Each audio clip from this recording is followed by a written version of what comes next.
Item ಯಾವುದೇ ಇರಲಿ try ಮಾಡಿ ಆಚಿ ಚಿಕನ್ ಮಸಾಲಾ. ಬಿಡದಿ ಟೌನ್ಶಿಪ್ ವಿಚಾರಕ್ಕೆ ಎಚ್ ಡಿ ಕುಮಾರಸ್ವಾಮಿ ವಿರೋಧ ವ್ಯಕ್ತಪಡಿಸಿದ್ದಾರೆ. ಲ್ಯಾಂಡ್ ಗ್ರಾಬರ್ಸ್ ರಿಯಲ್ ಎಸ್ಟೇಟ್ಗಾಗಿ ಟೌನ್ಶಿಪ್ ಮಾಡಲಾಗ್ತಾ ಇದೆ. 3 ವರ್ಷಗಳಿಂದ ಬೆಂಗಳೂರು ಅಭಿವೃದ್ಧಿಯೇ ಕಂಡಿಲ್ಲ. ಕಾಂಗ್ರೆಸ್ ಸರ್ಕಾರದ ವಿರುದ್ಧವಾಗಿ ಕುಮಾರಸ್ವಾಮಿ ಈ ರೀತಿಯಾಗಿ ವಾಗ್ದಾಳಿ ನಡೆಸಿದ್ದಾರೆ. ವಿಚಾರಕ್ಕೆ ಸಂಬಂಧಪಟ್ಟಂತೆ ವಿರೋಧದ ನಡುವೆ ಅಧಿಸೂಚನೆಯನ್ನು ಹೊರಡಿಸಿದೆ. ಯಾರ ಹಿತಾಸಕ್ತಿಗೋಸ್ಕರ ಇದು? ಇಲ್ಲಿ ಇವತ್ತಿನ ಈ ಒಂದು ಬಿಡದಿಯ ಟೌನ್ಶಿಪ್ ವಿಷಯದಲ್ಲಿ ಇಲ್ಲಿ ಯಾರ್ದ ಹಿತಾಸಕ್ತಿ ಅನ್ನೋದಕ್ಕಿಂತ ಹೆಚ್ಚಾಗಿ ನಾಡಿನ ಹಿತಾಸಕ್ತಿ ಅನ್ನೋದಕ್ಕಿಂತ ಹೆಚ್ಚಾಗಿ ಇದರಲ್ಲಿ ಇರ್ತಕ್ಕಂಥ ಕೆಲವು ತೀರ್ಮಾನಗಳೇನಿದೆ, ಲ್ಯಾಂಡ್ ಗ್ರಾಬರ್ಸ್ಗೆ ಮತ್ತು ರಿಯಲ್ ಎಸ್ಟೇಟ್ ಬಿಸ್ನೆಸ್ ಮಾಡ್ತಕ್ಕಂಥ ವ್ಯಕ್ತಿಗಳಿಗೆ ಮಾಡ್ತಾ ಇರ್ತಕ್ಕಂಥ ಕಾರ್ಯಕ್ರಮ.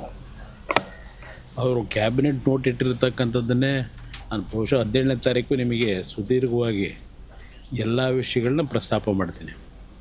ಇಲ್ಲಿ ಬೆಂಗಳೂರು ನಗರದ ಅಭಿವೃದ್ಧಿ ಇವತ್ತು ಯಾವ ಪರಿಸ್ಥಿತಿ ಇದೆ ನೀವೇ ನೋಡ್ತಾ ಇದ್ದೀರಿ.